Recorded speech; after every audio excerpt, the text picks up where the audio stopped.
সম্মানিত শিক্ষার্থীবৃন্দ, সকলকে আন্তরিক শুভেচ্ছা জানিয়ে শুরু করছি। আজ আমরা সমাধান করব নবম দশম শ্রেণীর সাধারণ গণিত বইয়ের অনুশীলনী 9.1 এর 22 নং প্রশ্নের 22 নং প্রশ্ন আমাদের কি বলা আছে, যদি 10a = 1/√3 হয় তবে cosec square minus sec square divided by cosec square plus sec square এর মান নির্ণয় করো। আমাদের এটা দেওয়া আছে এবং এটার মান নির্ণয় করতে বলছে। অঙ্কটা মোটামুটি সহজ আছে, কিন্তু এই অঙ্কটা করার জন্য আমাদের কিছু সূত্র এখানে অবশ্যই জানতে হবে। সেই সূত্রগুলো আমরা এখানে ব্যবহার করব।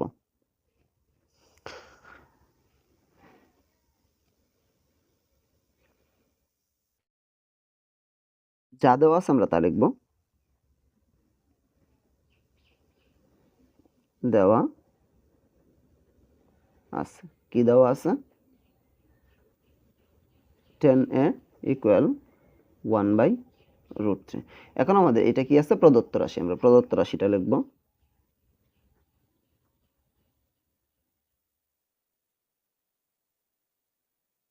প্রদত্ত রাশি আমাদের যা আছে আমরা তা লিখব।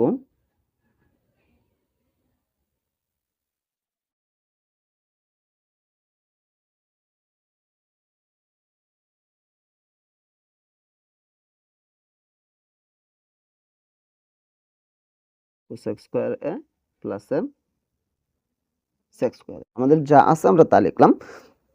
লেখার পরে এখন cosec স্কয়ার সমান আমাদের একটা সূত্র আছে। cosec স্কয়ার সমান সূত্রটা আমরা এখানে বসায় দেব।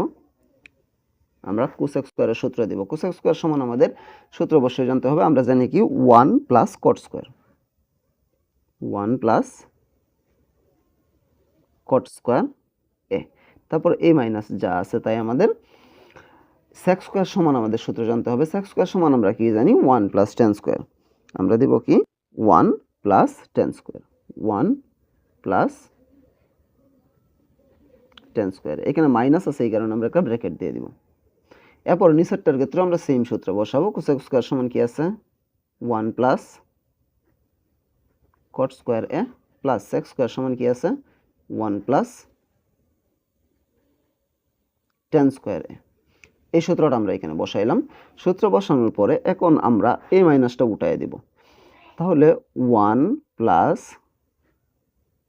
cot স্কয়ার a যা আছে তাই, এখানে প্লাস এখানে মাইনাস, প্লাসে মাইনাসে মাইনাসের 1, এখানে প্লাস এখানে মাইনাস, প্লাসে মাইনাসে মাইনাসের tan স্কয়ার a। আর নিচে 1 1 কত হলো 2 plus cot square a plus tan square a। এটা আমরা বসাইলাম। এরপর আমরা এখানে কি করতে পারি, উপরে a1 প্লাসের a1 মাইনাসের আমরা কাইটা দিলাম। তাহলে উপরে কি থাকতেছে আমাদের cot square a minus tan square a। আর নিচে যা আছে তাই 2 প্লাস cot স্কয়ার a প্লাসের tan স্কয়ার a। আমরা এটা বসাই দিলাম। এর পরবর্তীতে এখন আমরা আমাদের যে মানটা দেওয়া ছিল 10 সমান কি দেওয়া ছিল 1/√3, এই মানটা আমরা এখানে বসাই দেব। 10 এর পরিবর্তে আমরা মানটা বসাই দেব। আবার খটের পরিবর্তেও বসাবো। কথা হচ্ছে খটের তো আমাদের কোনো মান নাই, তাহলে আমরা খটের পরিবর্তে মান কিভাবে বসাবো? আমরা খটের একটা সূত্র জানি। খট সমান কি আছে 1/10। 1/10। তাহলে 1/10 যদি খট হয় তাহলে এখানেও কি আছে 1/√3 10 সমান। তাহলে আমরা কি জানি যে 10 এর মানটা উল্টায় দিলে আমাদের কি হবে খট হয়ে যাবে। আমরা যদি এই মানটা উল্টায় দিই তাহলে আমাদের খটের মান হয়ে যাবে। উল্টাইলে কি হবে 1 যাবে নিচে, √3 যাবে উপরে। তাহলে আমাদের খটের পরিবর্তে কি হবে উপরে √3 নিচে 1, আর নিচের 1 কি লেখার দরকার নাই। তার মানে খটের মান কি হবে আমাদের শুধুমাত্র √3 ইকুয়াল খটের মান কি হবে শুধুমাত্র √3, কারণ কি উল্টায় দিতে হবে। 10 কে উল্টাইলেই খট হয়। তাহলে খটের পরিবর্তে আমরা কি দিব √3 উপরে স্কয়ার যা আছে তাই মাইনাস 10 এর পরিবর্তে দিব আমরা 1/√3 এটার উপরে স্কয়ার, আর নিচে 2 যা আছে তাই প্লাস খটের পরিবর্তে আবার দিব আমরা √3 এটার উপরে স্কয়ার প্লাস 10 এর পরিবর্তে 1/√3 এই সবটার উপরে আমরা কি দিব স্কয়ার দিব। এখন আমরা এখানে কি করতে পারি, সমান উপরে রুট স্কয়ার কাটা, এই স্কয়ার আর এই রুট কাটা, এই স্কয়ার এই রুট কাটা, এই স্কয়ার এই রুট কাটা, কাটে দিলাম, থাকতেছে কি রুট স্কোয়ারে কাটা গেলে থাকতেছে শুধুমাত্র 3 মাইনাস এটা রুট স্কোয়ারে কাটা গেলে থাকতেছে শুধুমাত্র 1/3। এখানে আমরা 1 এর উপরেও স্কোয়ার রুট 3 এর উপরেও স্কোয়ার, 1 এর উপর স্কোয়ার দিলে 1 আর রুট স্কোয়ারে কাটে দিলে শুধুমাত্র 3, এই 2 যা আছে তাই প্লাস রুট স্কোয়ারে কাটা থাকতেছে শুধুমাত্র 3 প্লাস এই রুট স্কোয়ারে কাটা থাকতেছে 1/3 বসাইলাম। এখন আমরা লম্বা টান দিলাম। এখন আমরা উপরের এই দুইটাকে যোগ করব, একটা পূর্ণ সংখ্যা একটা ভগ্নাংশ সংখ্যা। আমরা কি জানি ভগ্নাংশ সংখ্যার যোগ করার জন্য আমাদের কি দরকার, আমাদের লসাগু নিতে হবে। তাহলে আমরা এটা নিচে মনে মনে 1 আছে, এটা নিচে 3 আছে, আমরা লসাগু নিলাম কত হবে আমাদের 3। এখন মনে মনে 1 দ্বারা 3 কে ভাগ করলে 3 বার, 3 দ্বারা উপরের 3 কে গুণ দিলে 9 মাইনাস 3 দ্বারা 3 কে ভাগ করলে একবার, 1 দ্বারা 1 কে গুণ দিলে 1 যা আছে তাই। নিচেরটার ক্ষেত্রেও সেম, আমরা লসাগু নিব। এটার নিচে 1 আছে মনে মনে, এটার নিচে 1, এটার নিচে 3, আমরা একটা লসাগু নিব শুধুমাত্র 3। এটার নিচে মনে মনে 1, 2 নিচে 1 দ্বারা 3 কে ভাগ করলে 3, 3 এর সাথে উপরে 2 গুণ দিলে 6 প্লাস 3 নিচে মনে মনে 1, 1 দ্বারা 3 কে ভাগ করলে 3, 3 এর সাথে উপরে 3 গুণ দিলে 9 প্লাস এই 3 দ্বারা 3 কে ভাগ করলে 1, 1 দ্বারা উপরের 1 কে গুণ দিলে 1। তারপরে নিচের 3 যা আছে তাই, এই 3 যা আছে তাই, 9 থেকে 1 বাদ দিলাম কত থাকতেছে 8, আর এইদিকেও 3 যা আছে তাই, উপরের 6, 9, 1 একসাথে আমরা যোগ করে দিলাম, কত হলো আমাদের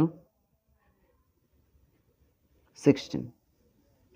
এরপর আমরা কি করব, এই মাঝখানের ভাগটাকে গুণ বানিয়ে দিব। মাঝখানের ভাগটাকে যদি আমরা গুণ বানাই তাহলে আমরা কি জানি, প্রথমটা যা আছে তাই এবং বাক্যে গুণ বানাইলে বাঘের পরে যেটা আছে নিচে যেটা আছে এটাকে আমাদের উল্টায় দিতে হবে, নিচেরটা উপরে উপরেরটা নিচে। তার মানে কি হবে 3 যাবে উপরে 16 নিচে, নিচের 3 উপরের 3 আমরা কাটে দিলাম। 8 কে 8 দ্বারা ভাগ করলাম 1 বার, 16 কে 8 দ্বারা ভাগ করলাম 2 বার, তার মানে মান কত পাইলাম উপরে 1 নিচে কত 2। এটাই হচ্ছে আমাদের এই অঙ্কের আনসার বা এই অঙ্কের সমাধান। আরেকবার একটু বলতেছি আমরা কিভাবে এটা সমাধান করলাম। আমাদের যা দেওয়া ছিল আমরা এটা প্রথমে লিখছি 10 এর সমান 1/√3, তারপর এটা হচ্ছে আমাদের প্রদত্ত রাশি, প্রদত্ত রাশিটা লিখলাম cos x square minus x square, তারপরে আবার cos x square plus sec square এটা দিলাম। দেওয়ার পরে আমরা cosec এর পরিবর্তে 1/cot স্কয়ার, আবার sec এর পরিবর্তে 1 প্লাস tan স্কয়ার, cosec এর পরিবর্তে 1/cot স্কয়ার, sec এর পরিবর্তে 1/tan স্কয়ার, মাঝখানে মাইনাস, মাইনাস থাকার কারণে মাইনাসের পরেটা আমরা একটা ব্র্যাকেট দিলাম। এটা cosec এর পরিবর্তে 1/cot স্কয়ার প্লাস sec এর পরিবর্তে 1 প্লাস tan স্কয়ার। এরপরে এটা যা আছে তাই থাকলো, এটা আমরা চিহ্ন পরিবর্তন করে দিলাম, প্লাসে মাইনাসে মাইনাস, প্লাসে মাইনাসে মাইনাস। নিচেরটা আমাদের একটা 1 আর একটা 1, 2 cot square plus tan square বসাই দিলাম। এর পরবর্তীতে আমরা উপরেরটা 1 একটা প্লাসের একটা মাইনাসের কাটে দিলাম, থাকতেছে cot square minus tan square, নিচেরটা যা আছে তাই। এখন আমরা এটার মানটা বসাই দিছি। আমরা মান বসাইছি কেমনে, আমাদের দেওয়া ছিল কি tan সমান 1/√3, 1/√3 ছিল আমাদের tan সমান। আমরা জানি কি tan কে উল্টায় দিলেই খট হয়, এই কারণে খটের পরিবর্তে আমরা এটাকে উল্টায় দিলে √3 উপরে 1 নিচে আমরা দিলাম কি শুধুমাত্র √3, খটের পরিবর্তে উপরে স্কয়ার মাইনাস tan এর পরিবর্তে 1/√3 সম্পূর্ণটা, এটার উপরে স্কয়ার, 2 যা আছে তাই, খটের পরিবর্তে শুধুমাত্র √3 উপরে স্কয়ার প্লাস tan এর পরিবর্তে 1/√3 এর উপর স্কয়ার।